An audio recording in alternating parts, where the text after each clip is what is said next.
ګرانو مینوالو نوې عیسوي شمسي کال 2015 مو مبارک شه. نن تاسو سره موږ د پښتو ژبې د دې اثر د نومیاله شاعر ادیب محقق نقاد مترجم کمپیر د ریډیو او ټي وي نو پروفیسر ډاکټر عباسین یوسفزي د نوي کتاب ټیکاو په بابلا معلومات شریکو. د ډاکټر عباسین یوسفزي صاحب وړاندې کتاب غورځنګونه چې په 1904 کې چاپ دی او ورپسې الوت د 2015 او مرام په 2014 او اوس دا ټیکاو په نوم شعري مجموعه د ګران پرندویه ټولنې لخوا منظریام ته راغله.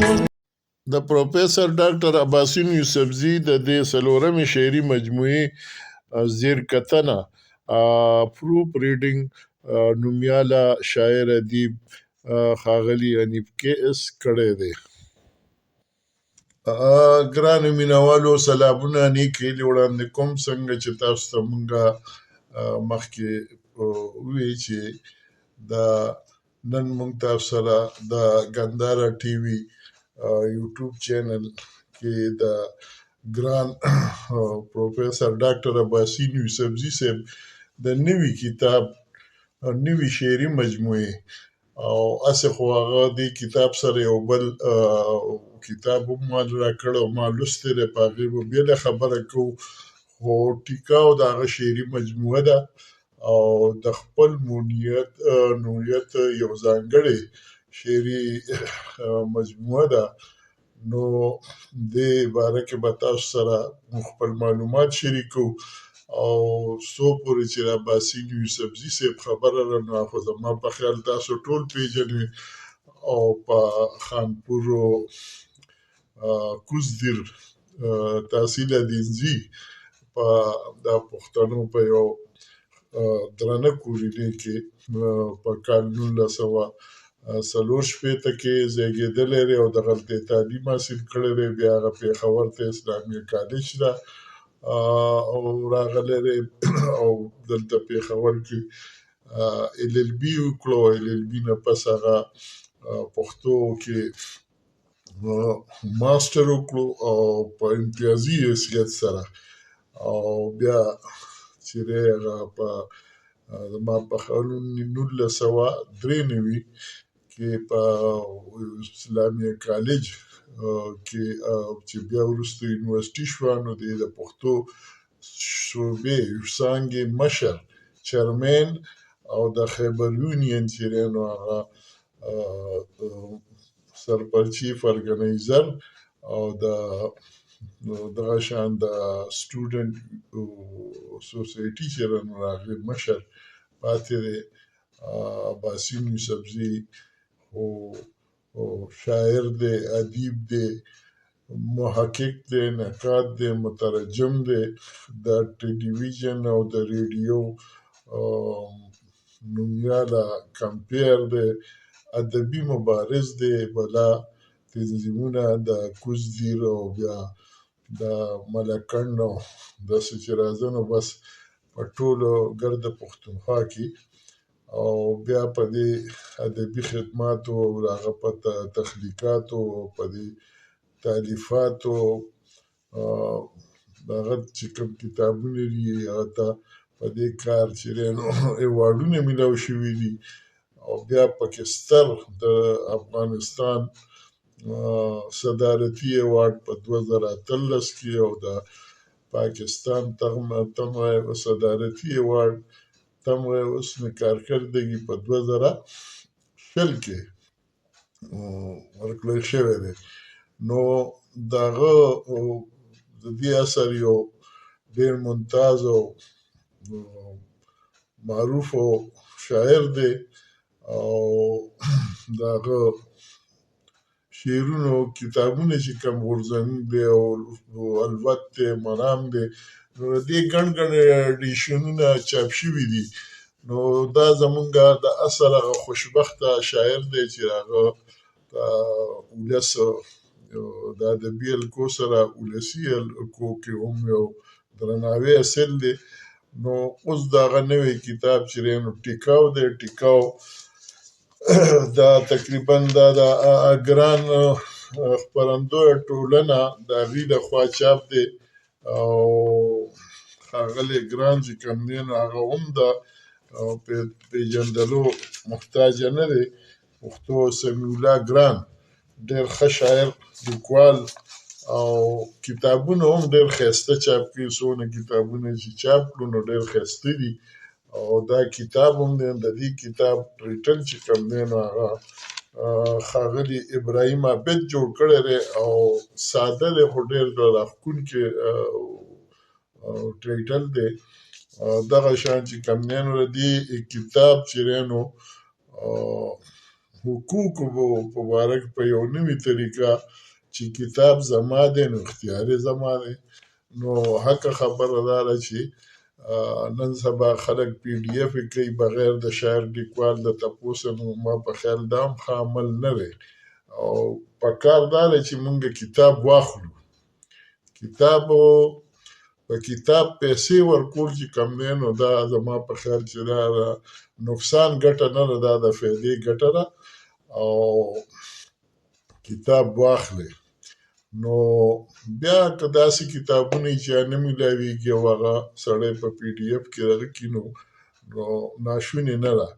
په هر حال د عباسین یوسفزي صاحب په بیک ټیټر په شا مخ پاڼه باندې یو شعر دی: محبت مې مجبوري ده، زه انسان یم، ځان به څنګه خلاصومه له فطرته. نو محبت چې دی نو دا د انسان فطرت دی او جنگ جګړې دا ځناور کوي. که تاسو کتلي سپي، پیشوګان، شادوګان دا نور چې یو بل سره انخطې کوي. انسانان چې دی نو هغه د یو بل سره مینه کوي، یو بل سره اخلاص او ورورولي کوي. نو دا هر شاعر پیغام چې دی هغه د مینې او د ورورولۍ پیغام وي. نو عباسین چې دی نو هم دغه پیغام کړی دی. د هغه دا ټیکاو شعري مجموعه چې ده نو دې کې یو نوی طرز هغه دا دی چې ده په مختلف برخې هغې دغه کړي دي، مختص کړي دي. او لومبی چې دی نو څنګه چې زموږ روایت دی حمد و نعت دی. حمد و نعت نه وروستو بیا پکې عباسین صاحب چې دی ازغکې دې عنوان نه او دې سره بیا د هر یو عنوان سره دوه ټپې ورکړي دي. نو هغه د هغه ټپونه او د دغه نه چې ترې نو تاسو اندازه کولی شئ چې په دې کې به څه. نو ازغکې چې دی نو دې کې د ټپه ورکړې: جانان د جانان زړه دې رانه بد کړو، د جانان زړه دې رانه بد کړو، د ژبې سره په کینچې دې پرې کومه. او بیا ورپسې بله ټپه ده چې زمانه کله کله تختی، زما په ځان د لیونو ګمان راځي نه. نو دې نه به تاسو دونه پوه شوي چې په دې کې به نقد وي، تنقید به وي. نو تنقید پکې دی. تنقید د عدالت یو نظم دی او بل نظم چې کوم دی نو زما ملګرو کې هم رنګ په رنګ خلک وي. نو هغه زما ملګري هغه ښه او بد دا پکې په دې بند کې بیا دی د قانون ترانه. نو قانون ترانه او بیا ورپسې بل نظم دی: ته ووایه دا څوک دی. ولس ته ته ووایه دا څوک دی. نو دا څوک چې دی نو دا مختلفو زموږ د ټولنې د سماجي ژوند مشران چې دي، هغه کې لیډران دي، که مذهبي مشران دي، که سماجي مشران دي، که سیاسي مشران دي، که نور مشران دي. نو هغې یو بند کې دغه کړی دی. بیا ووایي ته ووایه دا څوک دی. نو دې سره بیا د هر دغه چې کوم چپټر دی، کوم برخه چې ورکړې ده نو هغې سره بیا ورسره غزلې هم دي. دغه نظمونو سره بیا غزلې هم دي. بیا په دې کې بل دغه چې کوم دی نو هغه ټاټوبی دی. ټاټوبی نو زما په خیال پښتانه ټول به پېژني چې ټاټوبی څه ته وایي. وطن ته وایي، خپل کلي ته وایي، خپل وطن ته وایي. نو عباسین صاحب دې سره چې کم دوه ټپې ورکړي دي، زما پښتو زما سرمن ده، دا نورې ژبې د لباس په شانې دینه. دویمه ټپه ده، ما د ټوپۍ په سر ګڼله، د جینکو په وار پیدا ډوبه دې کړمه. نو دې کې چې دی نو هم بیا نظمونه هم دي، پښتون یم، بیا د پښتون سندره، دې نه پښتون سندره دغه شان ورپسې د پښتون سندره، ورپسې نور نظمونه دي او ورسره بیا غزلونه دي. دې پسې بیا بل دا چې دی نو هغه د قام ولس چې دی، غمونه واړه برابر دي، د وطن غم مې په ځوانۍ کې زړوینه. او دویمه ټپه ده، که د وطن په ننګ شهید شوې، په تار د زلفو به کفن درله ګنډمه. نو تاسو په دې هم پوهیږئ چې قام ولس. او نو بیا د دې کې هم پړومبی شورو نظم چې دی نو هغه قامي سندره ده، بیا ملي سندره ده، بیا جنت وطن، او بیا قام، او بیا خپل کور لکه جنت، او بیا ورسره چې دی نو غزلې دي. بیا ورپسې چې موږ ځو ګورو نو هغې کې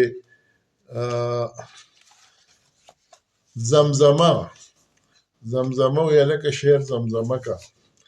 نو دې کې هم دوه ټپې دي، اجره د ټول کلي د سره، د نیمو شپو منګی زما لالې وهینه، د نیمو شپو منګی زما لالې وهینه، او زما د غیب رباب دې ناخلي، زه پرې د ژوند نوي سازونه غږومه. نو تاسو به پوه شوي یئ چې یاره دې کې ټنګ ټکور او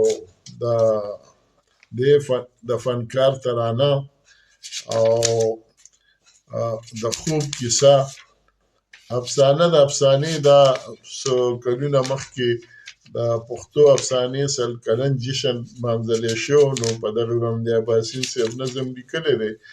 او بیا د دې نه چې کوم دی نو په پیر د رحمت شاه ورپسې چې مونږ ځو نو کور کلی، د کور کلي سره چې کومې ټپې دي نو هغه دا دي، راته ښکارېږي امن راغی، د مولا لور ګودر ته ځي ټپې کوي، نه دونه امن شو. راته ښکارېږي امن راغی، د مولا لور ګودر ته ځي ټپې کوي نه. او بله ټپه ده چې زمرد یې پیداوار دی، زه په هغې وطن کې لوږې تېرومه. نو دا هم یو حقیقت دی. نو ده په دې کې په دیر باندې یو نظم په دیر دی، بیا ورپسې بل نظم دی زما دیر، بیا لړم غر دی، او بونیر ګل د نمیر او کشمیر، او بیا ورپسې چې دی نو غزلې دي. نو دا عباسین صاحب ورپسې بل د دې کتاب اخیرنی غالبا چپټر چې دی نو هغه دی ملغلرې علمه یو تر بل زارېږي، ما د محفل یاران لیده چې خاورې شنه. او بله ټپه ده، د مینې یو ټولګی علم دی، د بېلتانه سره د شام پورې فوزونه. نو دا عباسین صاحب دې دغه کې بابا ته سلامي، پروفیسر اسیر منګل، کیس مجنون، او بخروان عمرخیل، ډاکټر حبیب نواز انقلاب او کرونا. په دې کې یو چپټر چې دی نو هغه مونږه اکثر ماشومان د وړو ادب زمونږ پښتو ادب کې چې دی نو دې ته ډېره توجه نه کېږي، د ماشومانو ادب ته. نو عباسین صاحب په دې کې یو چپټر چې دی نو د وړو ادب دی، د وړو ادب باندې چې دی نو هم هغه دوه ټپې دي، د دې نه لا وړوکی قوم، د جنکو سره به یو ځای ګرځېدم او د لاس بنګړي مې خرڅ له یو څه د وطن وږي ماشومان جړه کوي نه. دا مې یو فیکټ دی، حقیقت دی. نو دا عباسین صاحبو دا کتاب چې دی نو هغه په سوري او معنوي حواله ډېر معتبر کتاب دی، ډېر خوب کتاب دی. ما سره دلته ویډیو کې وخت نشته، کنې زړه مې غواړي چې یاره زه تاسو سره دي نه بلا که ما په لیک کې کولې یا ما سره دی کې وخت وی او کوشش به مې دا وي چې انشاءالله وخت په وخت د دې کتاب نه او دا ساحل صاحب د دې نه مخکې چاپ دی نو هغې نه او مونږ تاسو سره وخت په وخت کلامونه شریک کړو.